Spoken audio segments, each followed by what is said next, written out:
Welcome friends, अभ्यास online class की इस नए वीडियो में मैं कृष्णा आप सभी का स्वागत करता हूं। दोस्तों लगातार जो है हम लोग सेंट्रल टीईटी एग्ज़ाम की तैयारी कर रहे हैं, साथ ही साथ दोस्तों उसी के सिलेबस के अकॉर्डिंग सीजीटीईटी और दोस्तों हमारा यूपी टीईटी का होता है एग्ज़ाम, उसी का दोस्तों बाल विकास का चैप्टर इस वीडियो में डिस्कस करने वाले हैं। तो दोस्तों जितने भी क्वेश्चन देखेंगे सभी महत्वपूर्ण प्रकार जो है दोस्तों वस्तुनिष्ठ प्रकार का प्रश्न रहेगा। तो आज का हमारा टॉपिक है अध्याय नंबर 11 अधिगम का मूल्यांकन। अब दोस्तों सिलेबस आप देख सकते हो, सीजीटीईटी में चैप्टर नंबर 11 आपको अधिगम का मूल्यांकन देखने को मिलेगा। तो अधिगम में मूल्यांकन से संबंधित दोस्तों 2 प्रश्न पूछे जाते हैं। तो यहाँ से दोस्तों इंपॉर्टेंट क्वेश्चन मैं आपको बताने वाला हूँ, प्रश्न किस तरीके से पूछे जाते हैं। तो वीडियो को शुरू से लास्ट तक जरूर देखिए, और जो स्टूडेंट है दोस्तों नए हैं चैनल को जरूर सब्सक्राइब करके नोटिफिकेशन बेल आता है दोस्तों उसको भी जरूर ऑन कर लीजिए। तो चलिए वीडियो स्टार्ट करते हैं। और दोस्तों इस का पीडीएफ आप आसानी से डाउनलोड कर सकते हो मेरे टेलीग्राम ग्रुप अभ्यास ऑनलाइन क्लास में, या फिर दोस्तों www.abhyasgk.com पर भी आप जो है इसका पीडीएफ और जो है थ्योरी नॉलेज आप प्राप्त कर सकते हो। तो चलिए देखते हैं दोस्तों हमारा आज का पहला प्रश्न। तो निम्नलिखित में से कौन सा जो है अधिगम के मूल्यांकन की विशेषता नहीं है। तो अधिगम के मूल्यांकन की विशेषता नहीं है, कौन सा है? पहला ऑप्शन है यह मूल्यांकन शिक्षा प्राप्ति के बाद किया जाता है। हाँ बिल्कुल, शिक्षा प्राप्ति के बाद ही आप किसी का मूल्यांकन ले पाओगे। ठीक है, शिक्षा प्राप्ति से पहले तो नहीं लोगे।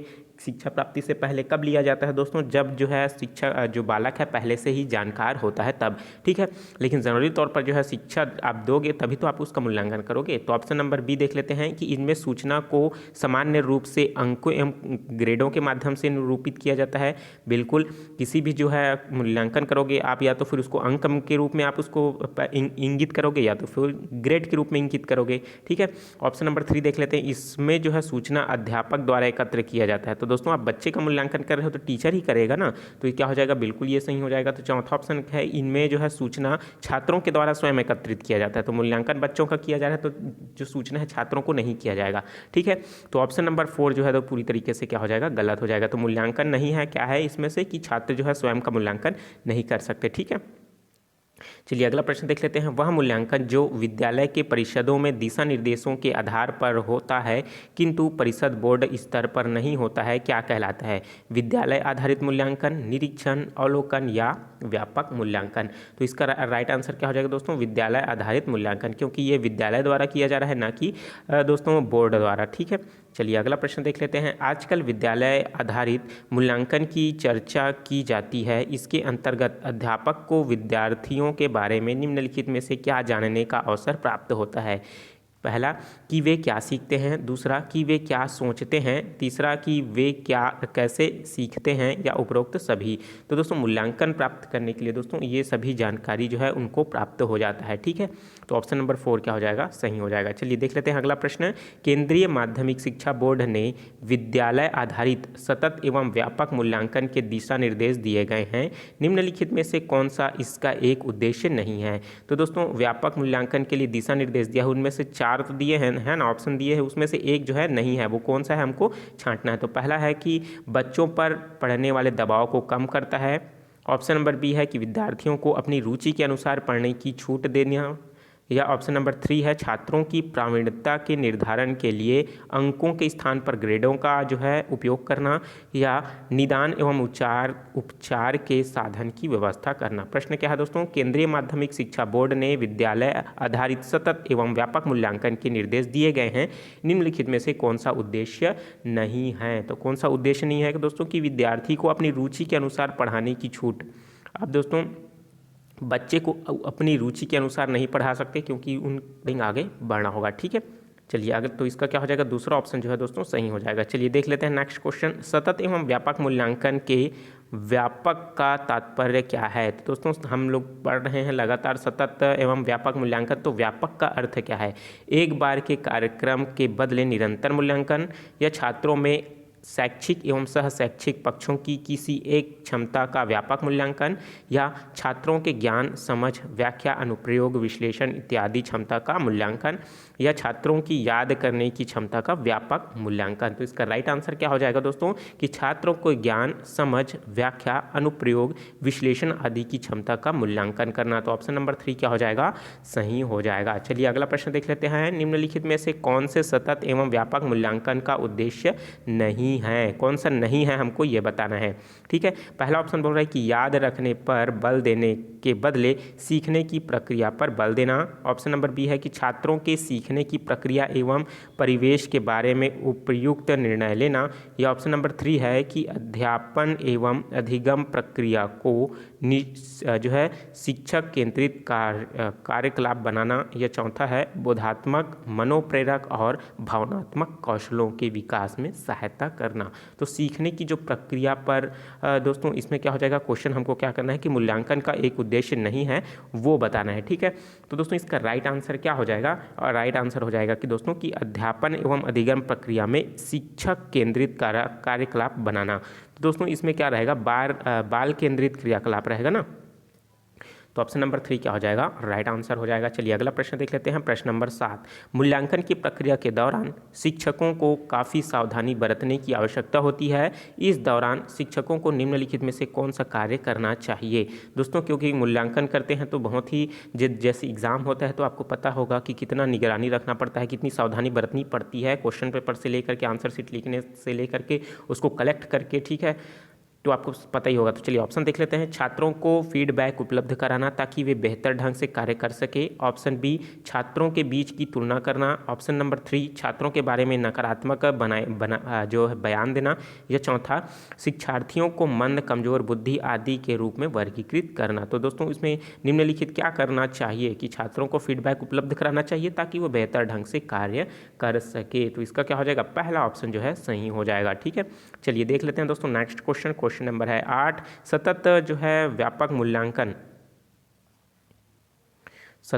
मूल्यांकन के बारे में निम्नलिखित में से कौन सा कथन असत्य है। असत्य कथन को हमको बताना है। ऑप्शन नंबर पहला है, सतत और व्यापक मूल्यांकन के सतत पहलू के अंतर्गत मूल्यांकन के सतत और आवधिक पहलू का ध्यान रखा जाता है। ऑप्शन नंबर बी, व्यापक संगठक में विद्यार्थियों के विकास के शैक्षणिक और उसके अलावा सह शैक्षिक पहलुओं का निर्धारण किया जाता है। ऑप्शन नंबर 3, इसमें छात्रों की उपलब्धियों का मूल्यांकन अंकों के रूप में होता है।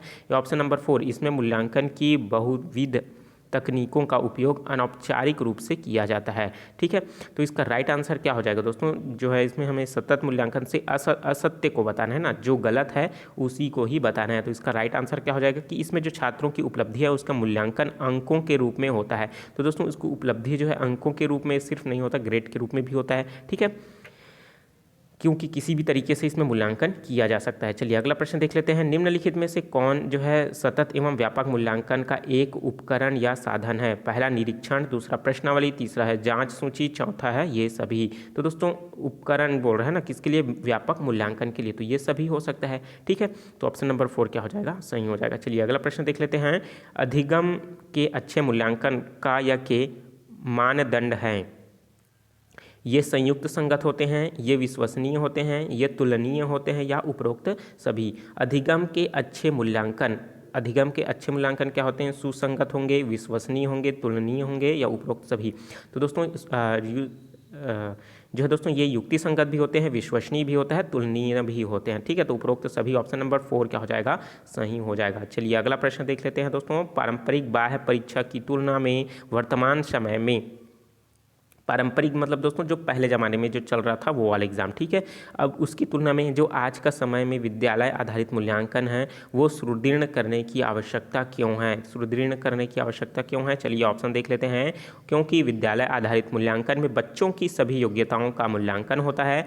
या ऑप्शन नंबर 2, क्योंकि विद्यालय आधारित मूल्यांकन वर्ष के अंत में एक बार होता है जिससे छात्रों को सुविधा होती है। या तीसरा, क्योंकि विद्यालय आधारित परीक्षा में अंकों के आधार पर विद्यार्थी को उत्तीर्ण या अनुत्तीर्ण किया जाता है। या चौथा, उपरोक्त सभी। तो इसमें के राइट आंसर क्या हो जाएगा दोस्तों, उपरोक्त सभी बिल्कुल नहीं आएगा, क्योंकि इसमें कंफ्यूज नहीं होना है, क्योंकि इसमें सुदृढ़ बनाने का मेन रीज़न क्या है दोस्तों, क्योंकि विद्यालय आधारित जो मूल्यांकन है बच्चों की सभी योग्यताओं का मूल्यांकन होता है। ठीक है, तो पहला ऑप्शन सही हो जाएगा। चलिए अगला प्रश्न देख लेते हैं। अगला प्रश्न है, व्यापक एवं सतत मूल्यांकन के अंतर्गत निम्नलिखित में से कौन सा कार्य नहीं किया जाता है। कौन सा कार्य नहीं किया जाता है, तो इसमें है दोस्तों, इसमें परीक्षा परिणामों का विश्लेषण और व्याख्या वैज्ञानिक तरीके से किया जाता है, या ऑप्शन नंबर बी इसमें परीक्षा के प्राप्तांकों के आधार पर विद्यार्थियों को उत्तीर्ण अथवा अनुत्तीर्ण किया जाता है, या ऑप्शन नंबर 3 इसमें बच्चों पर पड़ने वाले दबाव को कम किया जाता है, या चौथा मूल्यांकन को व्यापक एवं नियमित बनाया जाता है। ठीक है, तो इसका राइट आंसर क्या हो जाएगा दोस्तों? इसका राइट आंसर हो जाएगा ऑप्शन नंबर 3, इसमें बच्चों पर पड़ने वाले दबाव को कम किया जा सकता है। ठीक है, क्योंकि हमें क्या है, प्रश्न पूछा गया है कि व्यापक एवं सतत मूल्यांकन के अंतर्गत निम्नलिखित कार्य नहीं किया जा सकता, तो नहीं किया जाता तो वो क्या है, उसके पड़ने वाले दबाव को कम किया जा सकता है, क्योंकि दोस्तों ऑलरेडी सतत मूल्यांकन या परीक्षा वर्ड से ही जो है बच्चों में ऑलरेडी प्रेशर आ जाता है। ठीक है, चलिए अगला प्रश्न देख लेते हैं दोस्तों, इसमें क्या हो जाएगा।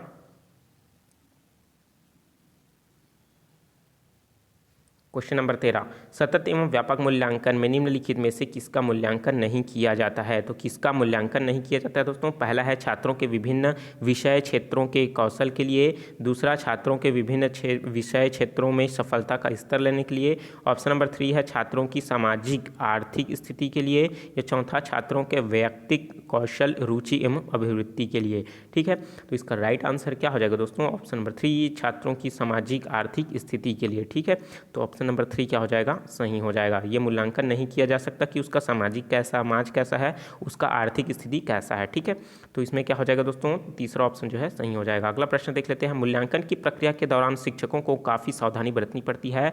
इस दौरान शिक्षकों को निम्नलिखित में से कौन सा कार्य नहीं करना चाहिए? तो कौन सा कार्य जो है नहीं करना चाहिए दोस्तों शिक्षक को? पहला ऑप्शन है कि प्रत्येक विद्यार्थी की अनुक्रिया के बारे में संवेदनशील होना, बच्चों के प्रति प्रगति के बारे में सूचना एकत्र करते हुए रहना, या तीसरा है शिक्षार्थियों को विभिन्न वर्गों में विभाजित कर उनके बीच तुलना करना, या बच्चों की विभिन्न प्रकार की सूचनाओं को जो है अभिलेखबद्ध करना। तो इसका राइट आंसर क्या हो जाएगा दोस्तों? ऑप्शन नंबर 3 कि शिक्षार्थियों को विभिन्न वर्गों के में विभाजित कर उसमें बीच तुलना करना। तो दोस्तों स्टूडेंट जो है टीचर जो है कभी कंपेयर नहीं करेगा। ठीक है, क्योंकि आपको पता ही होगा कौन सा कार्य नहीं करना चाहिए बोल रहा है ना। चलिए देख लेते हैं अगला प्रश्न है दोस्तों इस वीडियो का अंतिम प्रश्न, सतत एवं मूल्यांकन की निम्नलिखित में से किस विधि में शिक्षक शिक्षार्थी के विभिन्न तथ्यों जैसे भाषा के प्रयोग, संवेदनात्मक, खेल के दौरान व्यवहार इत्यादि को खेलता है एवं इस प्रकार एकत्र सूचनाओं के आधार पर मूल्यांकन करता है? पहला जांच सूची, दूसरा प्रश्नावली, तीसरा निरीक्षण, या चौथा है साक्षात्कार। तो इसका राइट आंसर क्या हो जाएगा दोस्तों? जांच सूची। तो इन सभी के दोस्तों सूचनाओं के आधार पर मूल्यांकन करता है। किसके आधार पर? जांच सूची के आधार पर, क्योंकि दोस्तों प्रश्नावली होगा तो इसका जांच सूची तैयार होगा, अर्थात दोस्तों मार्कशीट। ठीक है, जांच सूची।